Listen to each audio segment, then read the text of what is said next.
और कर्म अवश्य में भोक्तव्यम कृतम कर्म शुभाशुभम। मैं एक तपस्वी की दृष्टिकोण से बतला रहा हूँ, यह बिल्कुल भी पूजा नहीं है। यदि यह पूजा नहीं है तो फिर पूजा क्या है? का लक्ष्य क्या है आपका? पूजा क्यों करते हो आप? जागो लोगों जगत के,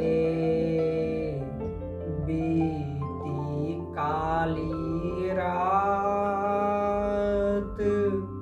हुआ उजाला धर्म का, मंगल हुआ प्रभात। आप सबको हमारा नमन है। आप मंदिर जाते हैं, आप मस्जिद जाते हैं, आप चर्च भी चले जाते हैं, लेकिन क्या आपने कभी विचार किया कि आप जो करते हो वह क्या है?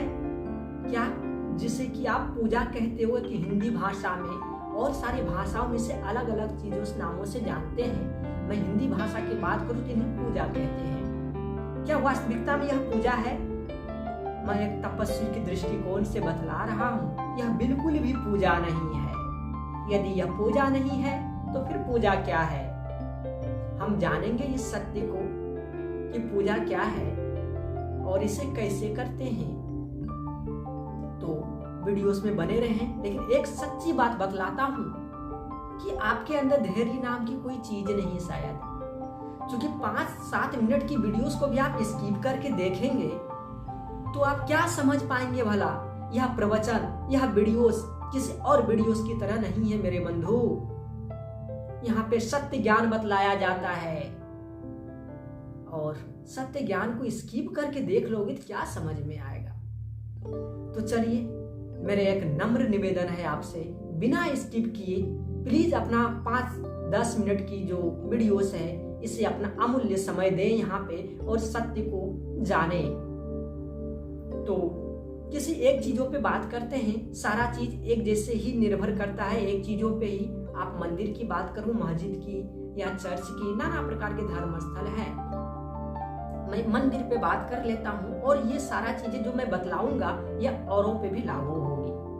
तो चलिए, आप मंदिर जा करके फूल बेलपत्र चढ़ा लेते हो, हाथों के द्वारा घंटी भी बजा लेते हो, सारा कुछ कर लेते हो और आपने सोचा कि पूजा कर लिया, तो यह बिल्कुल भी पूजा नहीं है।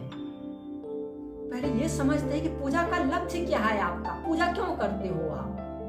यदि लक्ष्य है आपका कि सुख संस्कार इकट्ठा करके धन दौलत या फिर सुख समृद्धि इस संसार में पाना, तो बिल्कुल आप सही जगह हो। लेकिन यदि लक्ष्य है कि पूजा करके ईश्वर को प्राप्ति करना, तो बिल्कुल आप गलत कर रहे हो। वह कैसे? क्योंकि वह पूजा तो है ही नहीं। इसलिए तो चलिए समझते हैं फिर पूजा को। आखिर पूजा क्या है? पूजा, पू और जा, ये 2 शब्दों से बनी हुई है।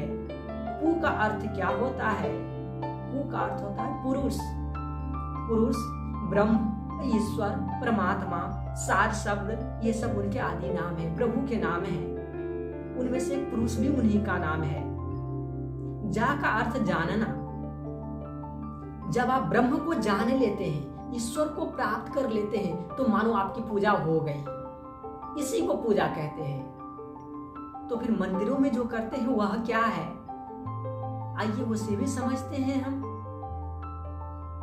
आप मंदिर में जाकर के या मस्जिद में जाकर के नमाज पढ़ते हो या फूल बेलपत्र चढ़ाते हो, मंदिर में घंटी बजाते हो, सब क्या करते हो? हाथों के द्वारा करते हो, आंखों से देखते हो, कान के द्वारा सुनते हो, मुखों से बोलते हो, मंत्र पढ़ते हो। यह सब क्या है? हमारी इंद्रियां। और शास्त्रों में वर्णन है कि अवश्यमेव भोक्तव्यम कृतम कर्म शुभाशुभम। तुम्हारे द्वारा किया गया हर कार्य, हर कर्म तुम्हें भोगना पड़ेगा, चाहे वो शुभ हो अथवा अशुभ। और ईश्वर की प्राप्ति कब होती है? जब आप मुक्त हो जाते हो, कर्मों के बंधन से छूट जाते हो, तो आप ईश्वर को प्राप्त करते हो। और यहाँ इंद्रियों के द्वारा जो आप कर रहे हो, हाथों से, मुख से मंत्र बोलते हो, आंखों से तस्वीर या भगवान की फोटो देखते हो, सारा कुछ कर्म है मेरे बंधु। और कर्म अवश्य में भोक्तव्यम कृतम कर्म शुभाशुभम। यह शुभ कर्म है, ये भी आपको भोगना पड़ेगा। ऐसे मान लो कि यह जो कर्म है ये सोने की बेड़ी है और जो दुष्कर्म है, जो गलत कर्म है, वो लोहे की बेड़ी है। बेड़ी तो है ना, बांधेगी ही ना, मुक्त तो नहीं करती ना। तो यही है कर्म।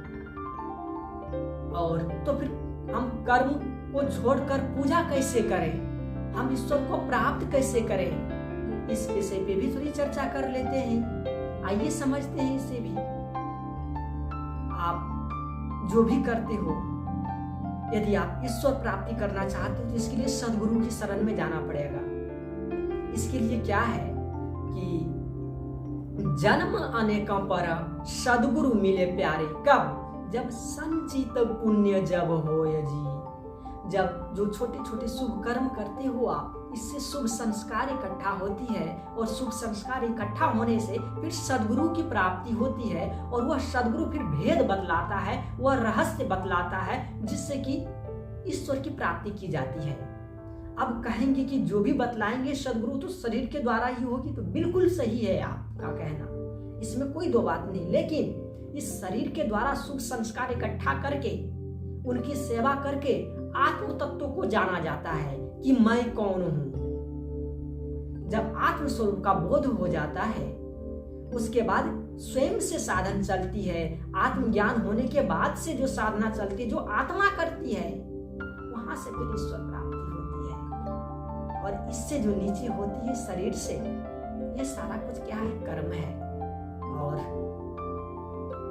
कर्म का फिर तो फल भोगना पड़ेगा। यही है कर्म, यही है पूजा।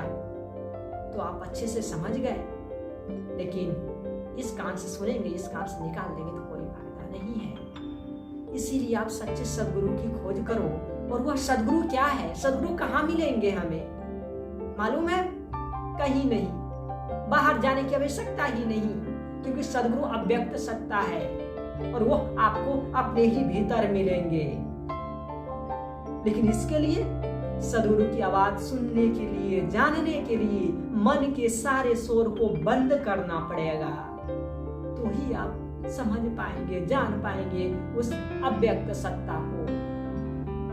सदगुरु कोई दूसरा नहीं है, सदगुरु वही ब्रह्म है। जैसे कि कुछ उदाहरण के तौर पर इसे समझते हैं। एक स्त्री है, वह अपने पति के पास गया तो वह स्त्री पत्नी कहलाई।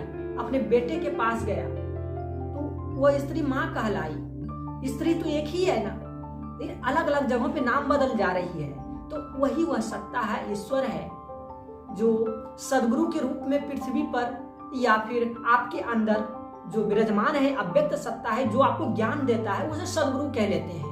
लेकिन है वही सत्ता, वही ब्रह्म है, क्योंकि ब्रह्म ही बतलाएगा कि मुझे प्राप्ति करने का उपाय क्या है, दूसरा कोई नहीं बतला सकता, और उसे सदगुरु कहते हैं। और अभी के समय में जो बहुत से गुरु हैं जिनको प्रणाम के योग्य है, मैं प्रणाम करता हूं उन्हें, लेकिन इतना जान लो, यदि कोई कहता है कि ईश्वर की प्राप्ति करवा दूंगा, तो इतना समझो, यदि वो ईश्वर की प्राप्ति किया है तो ही वो करवा सकता है। क्योंकि पढ़ाने से पहले पढ़ना पड़ता है, ट्यूशन देने से पहले ट्यूशन पढ़ना पड़ता है, जानना पड़ता है, तो ही हम दूसरे को पढ़ा सकते हैं। किसी को बताने से पहले जानना पड़ता है, तो ईश्वर को प्राप्त करवाने से पहले करना पड़ता है। तो जो ईश्वर को प्राप्त किया है वही आपको प्राप्त करवा सकता है। लेकिन ये है, जो भी धर्म गुरु है, जिस लेवल तक है वहां तक आपको पहुंचा देंगे, इसमें कोई दो बात नहीं। चलिए, वीडियो अधिक लंबा ना हो, आप लोग प्लीज इस चैनल को भी सपोर्ट करो, सब्सक्राइब कर लो। सब्सक्राइब करने में क्या जाएगा, सत्य ज्ञान से जुड़ो मेरे बंधु। कब तक अंधविश्वास में पड़े रहोगे? फिलहाल के लिए जय श्री कृष्ण।